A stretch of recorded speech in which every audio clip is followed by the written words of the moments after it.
Salut les gens! Alors il y a un autre verrou à faire sauter pour nous libérer des carcans idéologiques qui pourraient nous retenir de voter Mélenchon aujourd'hui encore. Eh bien c'est celui de la faisabilité du programme. Il ne s'agit pas pour nous de faire une vidéo technicienne. Il existe déjà plein de trucs là-dessus extrêmement bien faits, sur le chiffrage, sur des débats d'experts et d'économistes, etc. Et ce qu'on voudrait faire juste aujourd'hui, c'est présenter quelques arguments de fond sur la question relativement à des objections qu'on nous fait régulièrement. Première objection, est infaisable une proposition politique qui rencontre des obstacles. En effet, on suppose que pour quelque chose soit faisable, il faudrait que ce soit facile, que ça s'intègre ordinairement dans le réel, avec aisance, donc que ça ne perturbe rien, que ça ne dérange personne. Et c'est pour ça qu'on nous fait souvent des objections du style « Mais attendez, si vous organisez le blocus des paradis fiscaux, mais les riches vont se barrer. Si vous faites un protectionnisme solidaire en Europe, mais alors à ce moment-là, il y aura des représailles sur nos exportations. Si vous désobéissez au traité, Merkel va devenir toute rouge, elle va se fâcher. Si en fait, vous faites une politique de gauche, les agences de notation vont dégrader la note de la France. Et si vous abolissez le Concordat, quoi? Dieu va se barrer aussi? Donc vous comprenez? C'est-à-dire que, oui, il y a dans le réel, en fait, il y aura de la conflictualité. Mais ça ne veut pas dire que les choses ne sont pas faisables. Ça veut simplement dire que ce que nous comptons faire ne va pas satisfaire les intérêts de tout le monde. Et par conséquent, il y aura effectivement à négocier avec les résistances du réel. Regardez par exemple à quel prix le néolibéralisme, lui, s'est rendu faisable dans le réel. À quelles conditions il est devenu réel. Quand Thatcher, par exemple, arrive au pouvoir, elle doit se taper en 84 et en 85 le mouvement social le plus important de toute l'histoire du royaume depuis la Seconde Guerre mondiale.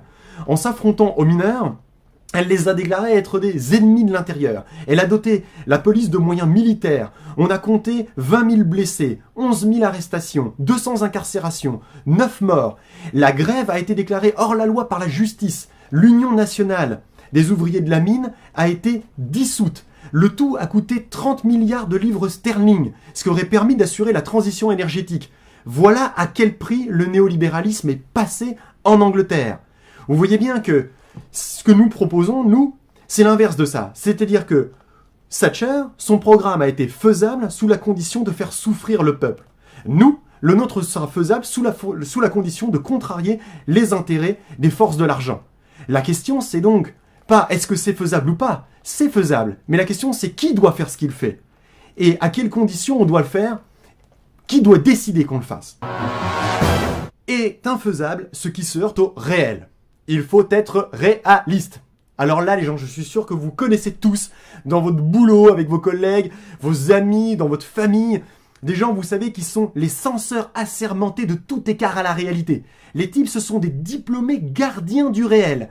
Ils savent ce que c'est que le réel de façon très très précise. Ils lisent dans le réel. Et quand ils lisent dans le réel, ils ne voient pas le programme de la France Insoumise.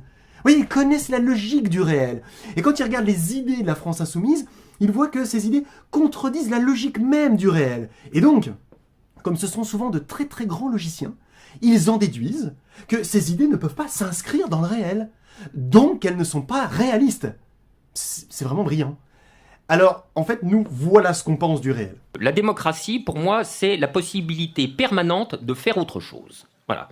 On pourrait même dire que c'est la politique conçue en un sens un peu exigeant. La possibilité toujours ouverte de faire autrement. Donc la possibilité toujours ouverte de la différence. Et évidemment, la réalité, c'est la négation même de la différence. Et c'est tout le pouvoir à la réalité. Comme jadis, il était aux soviets, désormais, il est à la réalité. Donc on est sous une sorte de dictature de la réalité. Mais en définitive, c'est à la politique même qu'il incombe de construire du réel, de façonner du réel. En 2008, par exemple, lorsqu'il y a la gigantesque crise financière, les gouvernements au bord du gouffre se sont mis à faire des choses qui étaient réputées impossibles, inconcevables. Nationaliser des banques, créer de la monnaie à centaines de milliards pour les tirer du pétrin, etc.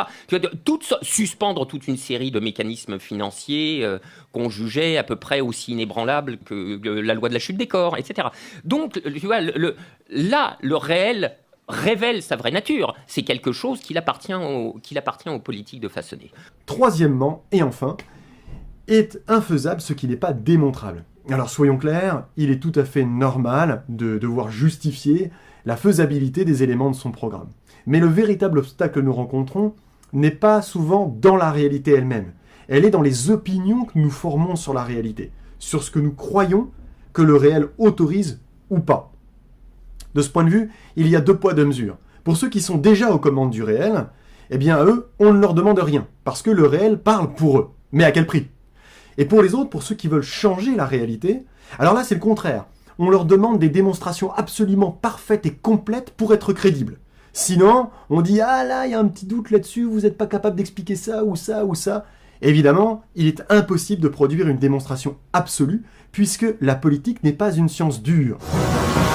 D'ailleurs, le système néolibéral dans lequel nous nous trouvons existe dans les faits, il est donc faisable, mais il ne marche pas. Il produit quantité de souffrance et des dégâts écologiques considérables.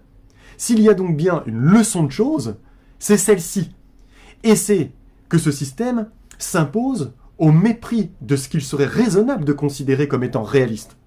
De telle sorte que, à nous, on nous demande en permanence la démonstration de la faisabilité de nos propositions, mais on ne demande jamais aux autres, aux néolibéraux, eux de rendre des comptes sur ce qu'ils ont fait. Regardez l'irréalisme du néolibéralisme. Est-ce qu'on leur demande à eux de nous expliquer comment on va faire pour rembourser la dette jusqu'au dernier centime? Comment est-ce qu'on peut faire pour maintenir les salaires des Français et leur pouvoir d'achat dans une zone européenne de libre-échange qui organise le dumping salarial? Comment est-ce qu'on fait en fait pour obtenir le plein emploi, si ce n'est de passer par la solution universellement trouvée par les néolibéraux, à savoir la précarisation de l'existence et de la vie professionnelle? Et enfin, comment est-ce qu'on fait pour résoudre le problème écologique, qui est un problème mondial, avec le productivisme capitaliste? C'est ça le réalisme? Ça, c'est faisable? Ça marche? Faites donc l'effort d'aller regarder le programme que nous proposons. Vous verrez que c'est un programme sérieux, chiffré, techniquement fondé, et qui a le souci permanent de son application dans le réel. Donc, soyons tous réalistes. Votons pour Jean-Luc Mélenchon.